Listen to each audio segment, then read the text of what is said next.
और वहीं मकर संक्रांति के बाद में बिहार में संभावित कैबिनेट विस्तार की चर्चाओं के बीच अगले साल होने वाले राज्यसभा चुनाव को लेकर भी सियासी गतिविधियां तेज हो चुकी हैं। अप्रैल महीने में बिहार कोटे से राज्यसभा की 5 सीटें खाली हो रही हैं और इसको लेकर सियासत की बिसात अभी से ही बिछ चुकी है। सत्ता और विपक्ष दोनों खेमों में सीटों को लेकर गुणा भाग, जोड़ घटाव और संभावनाओं का दौर भी तेज हो चुका है। और इसी सिलसिले में नीतीश कुमार ने केंद्रीय मंत्री ललन सिंह से भी मुलाकात की। बिहार की 5 राज्यसभा की सीटों में से 2 सीट जेडीयू के खाते में जा सकती है।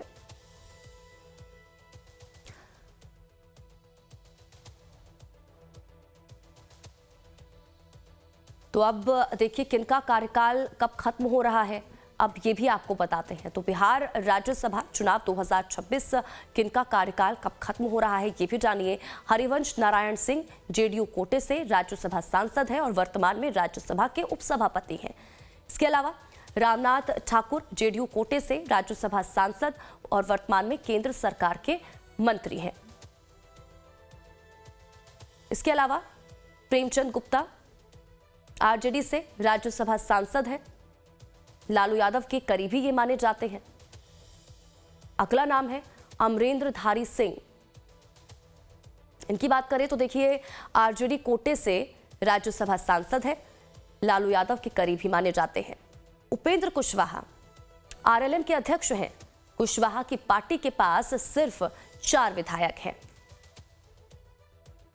तो किनका कार्यकाल खत्म हो रहा है ये आपको बता रहे हैं। अब राज्यसभा में जीत का फॉर्मूला क्या है, अब ये भी समझिए। तो देखिए राज्यसभा में जीत के फॉर्मूले की अगर बात करें तो कम से कम 41 विधायकों का समर्थन यहां पर जरूरी है। बिहार विधानसभा में कुल 243 विधायक हैं। बिहार में इस बार 5 सीटों पर चुनाव होना है। कुल विधायकों की जो संख्या है, रिक्त सीटें और इसके साथ एक अगर इनका गुणा भाग अगर यहाँ पे किया जाए तो देखिए कम से कम 41 विधायकों का वोट यहां पर जरूरी होता है। तो राज्यसभा में जीत का फॉर्मूला क्या है ये भी बता रहे हैं। अब बिहार में किस पार्टी के पास कितने विधायक हैं ये भी आपको बताते हैं।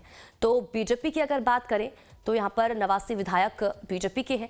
जेडीयू की अगर बात करें तो 85 विधायक हैं।